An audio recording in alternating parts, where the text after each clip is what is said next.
The crash of the 29th.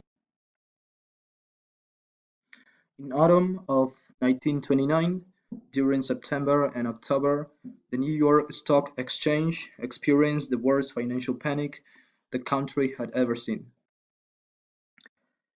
The DJIA is one of the most popular and widely recognized market indices and was created to measure the movements of the leading companies in the United States engaged in industrial activities.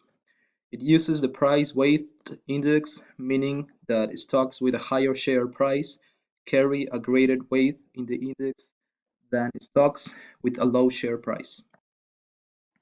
At that time, the DJIA was the longest bull market ever recorded. Some thought it would last forever. Unsurprisingly, it attracted more investors to the market who were investing with borrowed money.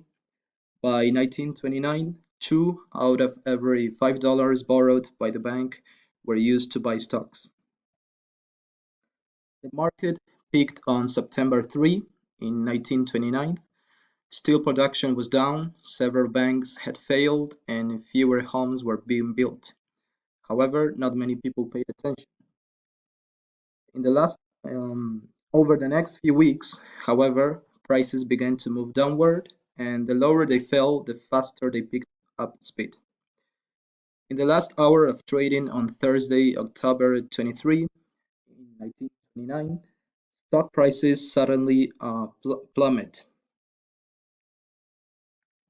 The following day, the President Herbert Hoover went on the radio to reassure the American people, saying the fundamental business of the country is on a sound and prosperous basis.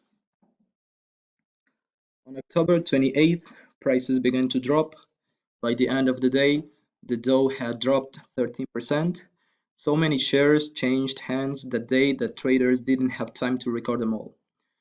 They worked into the night, sleeping in their offices or on the floor, trying to catch up to be ready for October 29th. In the first 30 minutes, 3 million shares changed hands, and with them another 2 million disappeared into thin air. Phone lines were clogged, the volume of Western Union telegrams traveling across the country tripled. The ticker tape ran so far behind the actual transactions that some traders simply let it run out.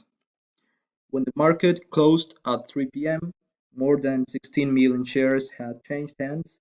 In total, 25 billion, that is 319 billion in today's dollars, were lost in the 1929 crash. During the 1920s, the US stock market underwent rapid expansion, reaching its peak in August 1929 after a period of wild speculation during the Roaring Twenties. By then, production had already declined and unemployment had risen, leaving stocks in great excess of their value.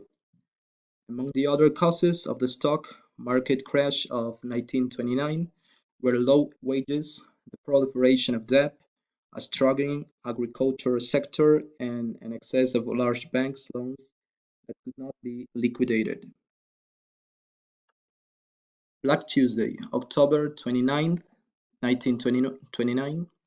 Stock prices began to decline in September and early October 1929, and on October 18 the fall began. Panic set in, and on October 24th, Black Thursday, that is a record of more than 12 million shares were traded. Investment companies and leading bankers attempted to stabilize the market by buying up great blocks of stock, producing a moderate rally on Friday. On Monday, however, the storm broke and the market went into freefall. Black Monday was followed by Black Tuesday, October 29, in which stock prices collapsed completely and more than 16 million shares were traded on the New York Stock Exchange in a single day.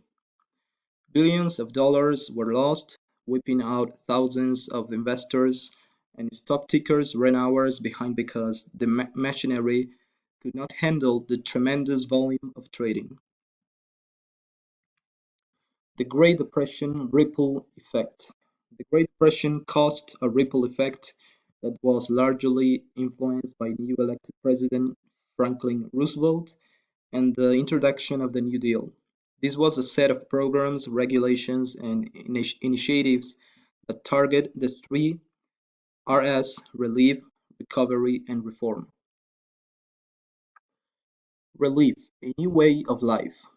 Aiming to provide relief to unemployed people in underdeveloped areas, millions of new jobs were created through the introduction of tens of thousands of public works projects. While these new projects provided some relief, the 1930s were a far cry from the boom of the 1920s. The quality of being careful when using money or food became the new normal as people reduced their incomes and made do with what they had. Cheaper cuts of meat, beans, soups, and homemade bread became staples, and some housewives fashioned clothes out of flour bags and feed. Recovery, defeating deflation. The economic instability and deflation that resulted from the stock market collapse pushed consumers to pull money out of banks and invest in other forms of currency.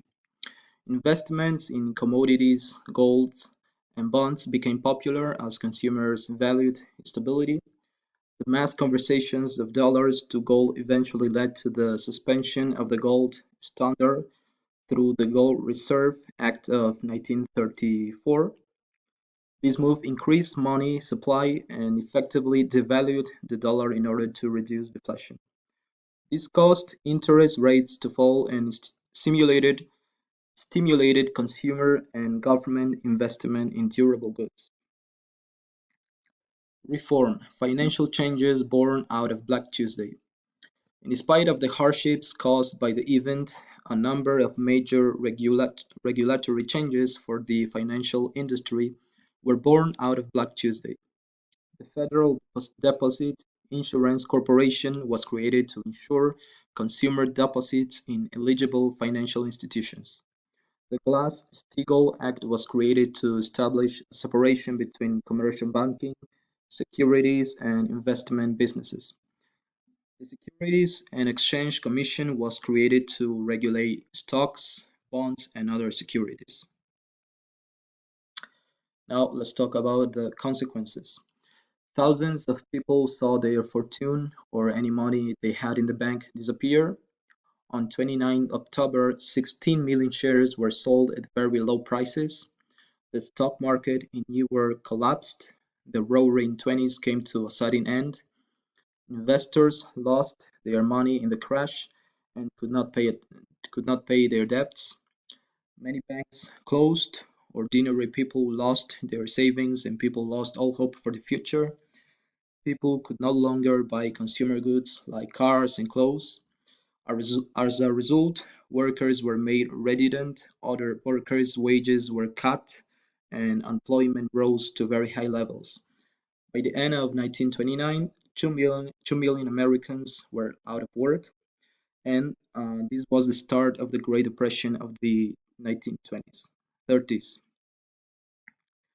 So that's the end. Thanks for watching.